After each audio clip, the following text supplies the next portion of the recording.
Vatican ಸಿಟಿಯಲ್ಲಿ ಶಿವಲಿಂಗ, ಇತಿಹಾಸದ ಮರೆಮಾಚಿದ ಸತ್ಯ, ಕ್ರೈಸ್ತರ ನಾಡಲ್ಲಿ ಶಿವನ ಆರಾಧನೆ.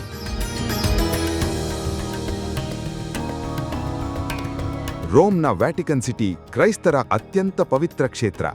ಆದರೆ ಇದೇ ವ್ಯಾಟಿಕನ್ನಲ್ಲಿ ಹಿಂದೂ ಧರ್ಮದ ಕುರುಹುಗಳಿವೆ.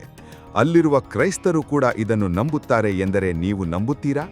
ಹೌದು, ಇದಕ್ಕೆ ಕಾರಣ ವ್ಯಾಟಿಕನ್ ಸಿಟಿಯಲ್ಲಿ ದೊರೆತ ಶಿವಲಿಂಗ ಮತ್ತು ಅಲ್ಲಿರುವ ಅಚ್ಚರಿಯ ಸನಾತನ ಧರ್ಮದ ಕುರುಹುಗಳು.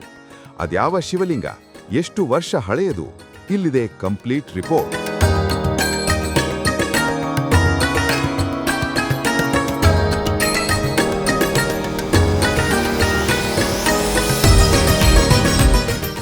ಮೊದಲಿಗೆ ವ್ಯಾಟಿಕನ್ ಗ್ರೆಗೋರಿಯನ್ ಎಟ್ರುಸ್ಕನ್ ಮ್ಯೂಸಿಯಂನ ದೃಶ್ಯಗಳನ್ನು ನೋಡೋಣ. ಇಲ್ಲಿ ಇತಿಹಾಸದ ಅಮೂಲ್ಯ ಸಂಗ್ರಹಗಳಿವೆ. ಅಚ್ಚರಿಯ ವಿಷಯವೆಂದರೆ ಅಲ್ಲಿ ಒಂದು ಉಲ್ಕಾಶಿಲೆಯ ಕಲ್ಲಿದೆ. ಅದು ಅಚ್ಚುಕಟ್ಟಾಗಿ ಶಿವಲಿಂಗದಂತೆಯೇ ಕಾಣುತ್ತದೆ. ಇತಿಹಾಸಕಾರರ ಪ್ರಕಾರ 16ನೇ ಶತಮಾನದಲ್ಲಿ ಫ್ರಾನ್ಸಿಸ್ ಝೇವಿಯರ್ ಭಾರತಕ್ಕೆ ಬಂದಾಗ ದಕ್ಷಿಣ ಭಾರತದ ದೇವಸ್ಥಾನಗಳನ್ನು ನಾಶ ಮಾಡಿ ಹಿಂದೂ ಧರ್ಮದ ಮೇಲಿನ ಗೆಲುವಿನ ಸಂಕೇತವಾಗಿ ಇಂತಹ ಪವಿತ್ರ ವಸ್ತುಗಳನ್ನು ಯುರೋಪ್ಗೆ ಕಳುಹಿಸಿದ್ದರು. ಆದರೆ ಇದು ಆಕಸ್ಮಿಕವೇ ಅಥವಾ ವ್ಯವಸ್ಥಿತ ಪಿತೂರಿಯ? ಯಾರೂ ಹೇಳಿಲ್ಲ. ವ್ಯಾಟಿಕನ್ ಪದದ ಮೂಲವೇ ಸಂಸ್ಕೃತ. ಇನ್ನಷ್ಟು ಆಸಕ್ತಿದಾಯಕ ವಿಷಯವೆಂದರೆ ವ್ಯಾಟಿಕನ್ ಎಂಬ ಪದ. ಖ್ಯಾತ ಇತಿಹಾಸಕಾರ PN ಓಕ್ ಅವರ ಪ್ರಕಾರ ವ್ಯಾಟಿಕನ್ ಎಂಬ ಪದ ಸಂಸ್ಕೃತದ ವಾಟಿಕಾ ಎಂಬ ಶಬ್ದದಿಂದ ಬಂದಿದೆ.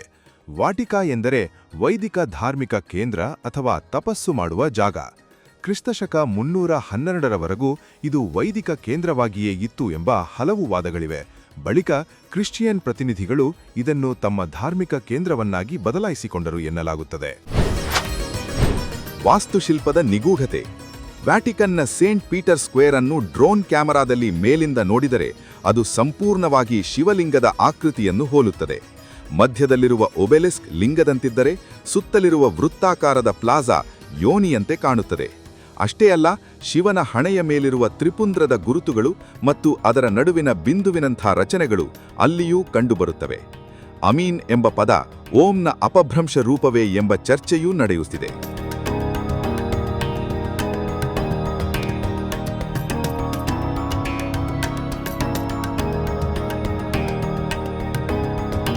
ಇವೆಲ್ಲವೂ ಕೇವಲ ಕಾಕತಾಳೀಯವೇ ಅಥವಾ ನಮ್ಮ ಮರೆಮಾಡಿಪಟ್ಟ ಇತಿಹಾಸವೇ? ಸನಾತನ ವಿಶ್ವವ್ಯಾಪಿಯಾಗಿತ್ತು ಎನ್ನುವುದಕ್ಕೆ ಒಂದೊಂದೇ ಉದಾಹರಣೆಗಳು ಕಣ್ಣಿಗೆ ಕಾಣುತ್ತಿವೆ. ಆದರೂ ಅಳಿಸಿ ಹಾಕಲಾದ ಇತಿಹಾಸವನ್ನು ಅದರ ಪಳೆಯುಳಿಕೆಗಳಿಂದ ಮರೆಮಾಡಿಸಲಾದೀತೆ? ಸನಾತನದ ಕುರುಹುಗಳು ಅಷ್ಟು ಸುಲಭವಾಗಿ ಅಳಿಸಿ ಹಾಕಲು ಸಾಧ್ಯವೇ? ಈ ಪ್ರಶ್ನೆಗಳಿಗೆ ಇಂಥ ಉತ್ತರಗಳು ಕಾಲಕಾಲಕ್ಕೆ ದೊರಕುತ್ತಲೇ ಇರುತ್ತವೆ.